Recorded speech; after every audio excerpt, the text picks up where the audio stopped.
जय जगन्नाथ। ओं ब्रुंग बृहस्पते नमः। नमस्कार दर्शक बंधु, मु ज्योतिर्विद डॉक्टर भवानी शंकर महापात्र आपण मानू डीटीवी ओडिया चैनल को स्वागत जनाऊँगी। दर्शक बंधु, देवगुरु बृहस्पति जी कि उन्नतिकारक ग्रह, व्यक्तिविशेषंकर प्रगतिकारक ग्रह, अर्थ को अभिवृद्धि करुवा ग्रह बा धनकारक ग्रह, संतानकारक ग्रह, शिक्षाकारक ग्रह, पारिवारिक जीवन को संतुलित करुवा ग्रह, गोटे कन्यार जातक दाम्पत्य सुख बा पारिवारिक सुख को प्रदान करुवा ग्रह बा पतिकारक ग्रह, शिक्षाकारक ग्रह बृहस्पति जी कि मिथुन राशि रही वर्तमान एवं 18 अक्टोबर 2025 शनिवार दिन बृहस्पति अतिचारी होई जल्दी जल्दी स्पीड रे आगु को शीघ्र गति करी कर्कट राशि को आगामी 48 दिन पर गति करेंगे। तेबे बृहस्पति जो राशि परिवर्तन होउची आगामी 48 दिन पर ये जीवजगत पर मेष ठारू मीन पर्यंत आपण मानकर द्वादश राशि पर विशेष रूप से राशि को प्रभावित करेंगे, आपण जीवन को प्रभावित करेंगे। देवगुरु बृहस्पति आमे देवता को पूजा करि थाउ। देवता माने जहाँ को गुरु रूप में चिंता करती, गुरु रूप में वंदना करती, गुरु रूप में पूजा करती, से होचंती देवगुरु बृहस्पति। बृहस्पति होचंती त्यागकारक ग्रह, त्यागी। भगवान गीतारे कहते त्याग ही पुरुष श्रेष्ठम। तेणु गुरु जी अन्य मान को सत्मार्ग नहीं थांती, अज्ञान रूपक अंधकार ज्ञान रूपक आलोक प्रदान करि थांती। गुरु होचंती सदा सर्वदा मंगलमय। जेतबले गुरु शुद्धि थांती सेतबले आमे कहू आमर वर्षटी शुद्धि अछि। गुरु शुद्धि अर्थ वर्ष शुद्धि, चंद्र शुद्धि अर्थ होची दिन शुद्धि, रवि शुद्धि अर्थ होची मास शुद्धि। एवं आमे जेतबले विवाह व्रत मांगलिक कार्य करि थाउ सेतबले देवगुरु बृहस्पति शुद्धि अछंती कि नाही आमे प्रथमे देखि थाउ, कारण गुरुंकर आशीर्वाद रे ही प्रत्येक कार्य फलवती होता है। तेबे देवगुरु बृहस्पति जी कि कल्याणकारी ग्रह, सी मिथुन राशि को परित्याग करी कर्कट राशि जहाँकि तांकर प्रिय राशि एथिपाई जे कर्कट राशि रे बृहस्पति होचंती उच्चस्थ, तांकर उच्च राशि कर्कट राशि को गमन करुचंती। 18 अक्टोबर 2025 शनिवार दिन पुनर्वसु नक्षत्र कर्कट राशि को, पुनर्वसु नक्षत्र जहाँकि तांकर निजर नक्षत्र बृहस्पति नक्षत्र, पुनर्वसु नक्षत्र हूँ बृहस्पति अधिकारत्व रहुची। पुनर्वसु नक्षत्र कर्कट राशि को प्रवेश करुचंती बा चलुचंती एवं आगामी 5 डिसेम्बर 2025 पर्यंत देवगुरु बृहस्पति कर्कट राशि रहिबे।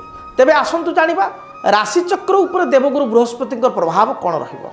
धनु राशि,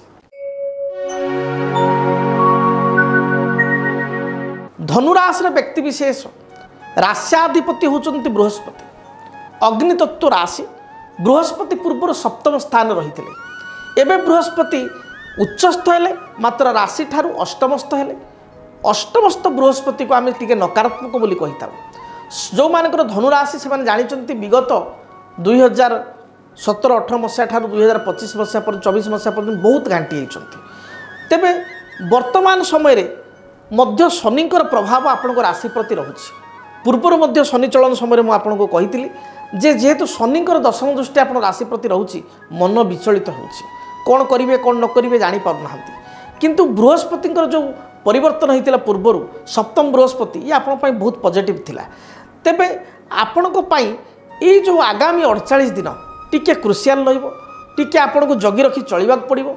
आपण को पारिवारिक जीवन में किसी समस्या, अर्थ अपव्यय, मानसिक दुश्चिंता एगुड़िक बढ़ी जापे, कारण बृहस्पति जी पॉजिटिव से कमी जापे।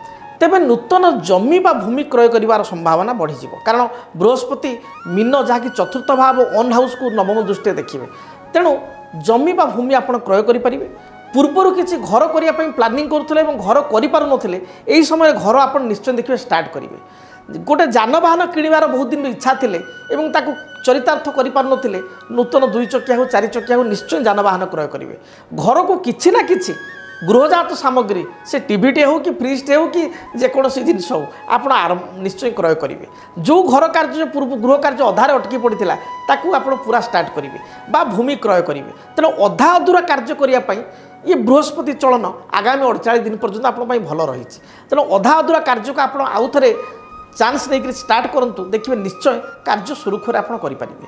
तेरे देवगुरु बृहस्पति विशेषकर शनि आप प्रतिकार करने आवश्यक जेहेतु शनि ढेया चली शनि ढाई रही शनिकर जंत्र सिद्ध शनि ग्रहंकर जंत्र शनि चलन समय कही सिद्ध शनि ग्रहंक जंत्र एवं राश्याधिपति गुरु होइतिबार सिद्ध बृहस्पति जंत्र उभयक जंत्र ठाकुर घरे आप रखी चंदन सिंदूर दीप धूप एवं बृहस्पति जंत्र हलदिया फूल शनि जंत्र में आप नील अपराजिता फूल न मिले धला फूल दे आप पूजा करूँ। अपराजिता फूल दबाटा बेसी भल तो न मिले धला फूल देवे शनिवार को शनिवार अपराजिता फूल देवा चेष्टा करेंगे पूजा करूँ। देखिए जहाँ भी बाधा विघ्न रही संकट रही दूरीभूत हो। तेरे हाँ जदि आपंकर धनुराशि आपण चाहूँ सिद्ध शनि ग्रहंक जंत्र एवं सिद्ध बृहस्पति बा गुरुंक जंत्र आम ठारू ऑर्डर करने आपणकर गोत्र एवं नाम आप प्रदान करूँ। आमर जो कर्मकर्ता बा कार्यकर्ता रही सहित आप जोगाजोग करूँ आपणकर गोत्र नाम आप प्रोवाइड करूँ। आम अनुष्ठान करी पूजा पद्धति करी नवग्रह को पूजा करी शनि एवं बृहस्पति स्वतंत्र भाव में जंत्र को प्राण प्रतिष्ठा करी आपणकर आड्रेस आम कोरियर माध्यम आपको पठाई पारू जहाँकि आप विधि मुताबक केमी पूजा करेंगे कौन करेंगे दबा समय आमर सहकर्मी कि मुझे सहित कथाई पारि से अनुसार आप पूजा करेंगे देखिए निश्चय आप लाइफ रे गोटे शुभ परिवर्तन आसो। तेबे यही जो 48 दिन टी आपण चैलेंजिंग थी 5 डिसेम्बर 25 पर्यंत टी आप अलर्ट रुहतु सतर्क रुहतु भयभीत हबार ना जगी रखी चलतु। जदि आपणक जीवन में व्यक्तिगत पारिवारिक समस्या कर्मक्षेत्र नियुक्ति वैवाहिक समस्या वास्तुदोष एवं माली मकदमा आदि समस्या थाए ताहेले समस्यार समाधान और परामर्श पाई आमकु जोगाजोग करंतु। ज्योतिर्विद doctor Bhabani Shankar Mahapatra Budheswari colony plot number 26 Bhubaneswar. Phone number 9776833302 9439444924। आमर वेबसाइट www.srijagannathastro.com।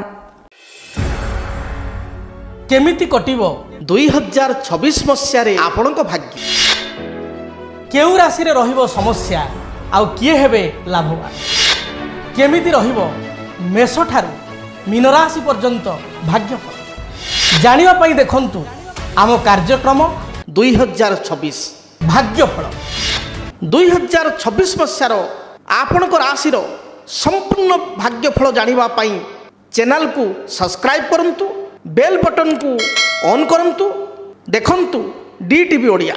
डीटीवी ओडिया देखिवा पई सब्सक्राइब करंतु एवं बेल आइकन को मध्य दबाई दियंतु।